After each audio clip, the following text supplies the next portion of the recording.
Há um outro tipo de sigilo, e esse aqui é um pouco difícil de discutir ali, de fazer algum tipo de argumentação, que é quando há alguma outra lei, que não é a própria lei de acesso à informação, que diz que certos documentos, certas informações são sigilosas, e aí cada lei vai explicar o motivo desse sigilo, né? Os casos mais comuns, por exemplo, são o sigilo bancário e o sigilo fiscal. Por exemplo, quando você vai solicitar o acesso à informação de quanto um servidor público tem na conta bancária dele, ou quanto ele registrou no último imposto de renda. Esse tipo de informação nunca vai poder ser pedida porque ela tem um sigilo previsto em outra lei. Então, sempre vale a pena a gente fazer uma pesquisa prévia, né, como eu mostrei aí nas aulas anteriores, para a gente saber se o que a gente está perguntando não vai violar algum tipo de lei, né? Esse tipo de dado estritamente pessoal não vai ser fornecido. Então, dificilmente a gente consegue combater, consegue rebater, né? Quando uma informação é negada nesse caso, a não ser que a gente veja que a resposta do órgão não tem exatamente relação com o sigilo que ele está alegando. Então, se o órgão diz, por exemplo, que uma transferência de recurso público para uma empresa, por exemplo, está protegido por sigilo bancário, isso não é verdade. Qualquer repasse de recurso público é prevista a transparência, né? Então, por exemplo, quando a gente fala de repasses do Bolsa Família, repasses de bolsas de estudos de universidades, tudo isso, inclusive, está no portal da transparência. Então, não há sigilo bancário quando a gente fala de recursos repassados de mão para mão, né? De órgão para órgão, de pessoa jurídica para física, enfim. É claro que a gente não pode saber quanto a pessoa tem na conta dela, mas a gente pode saber, por exemplo, se ela recebeu algum tipo de benefício, seja o Bolsa Família, o auxílio emergencial, e isso, inclusive, a gente nem precisa da lei de acesso, está tudo lá no portal de transparência. Tem um outro tipo de sigilo também que ele aparece menos do que os outros, inclusive tem bem menos destaque na mídia, né? Que é o sigilo de proteção legal ao Estado e também ao presidente da República. Nesse último caso, teve um caso bem famoso que eu vou citar daqui a pouco.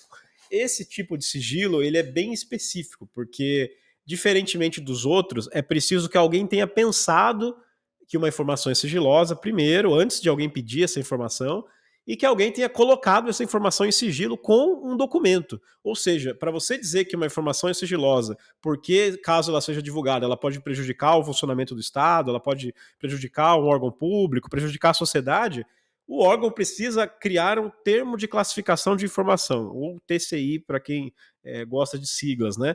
Ele é um termo que basicamente diz o motivo pelo qual aquela informação está em sigilo, e mais do que isso, ele diz por quanto tempo essa informação fica em sigilo.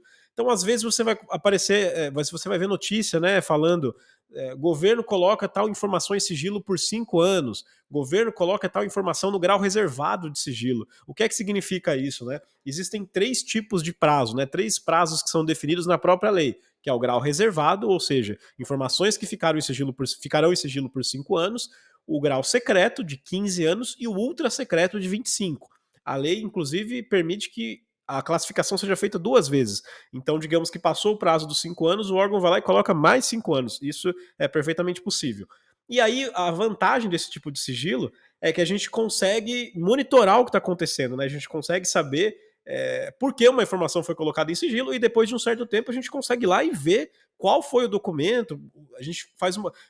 Inclusive, é um tema interessante de pesquisa, né? Você buscar todos os documentos que foram colocados em sigilos por uma determinada autoridade, por um determinado órgão, e depois de um certo tempo a gente vai lá e analisar o motivo, o que levou à classificação de sigilo daquelas informações. E como eu falei, tem um caso bastante famoso ali no segundo exemplo, que é o de sigilo para defesa do presidente da República, né, proteção do presidente da República, que é uma parte do texto da lei que não é exatamente isso que fala, mas o texto diz que as informações que puderem colocar em risco a segurança do presidente e vice-presidente da República, respectivos cônjuges e familiares, serão classificadas até o fim do mandato.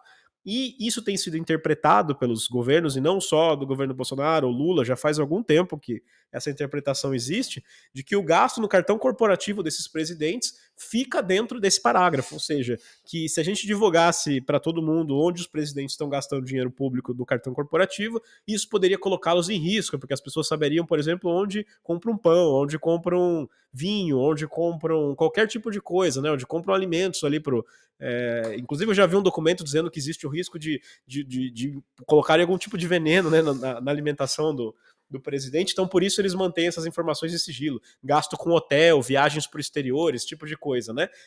Mas aí também, mais uma vez, vamos usar isso ao nosso favor. A partir do momento que acabou o mandato de um presidente, todos esses dados ficam disponíveis. Então, quem quiser ver os dados do gasto do cartão corporativo, por exemplo, de todos os ex-presidentes que vieram antes do Lula, agora no terceiro mandato, essas informações estão disponíveis, inclusive do próprio Lula, se for olhar lá para o primeiro e para o segundo mandato dele. Então, basta a gente olhar no portal da transparência que tem lá o detalhamento de onde foi gasto o dinheiro, como foi gasto, nota fiscal e vários outros detalhes.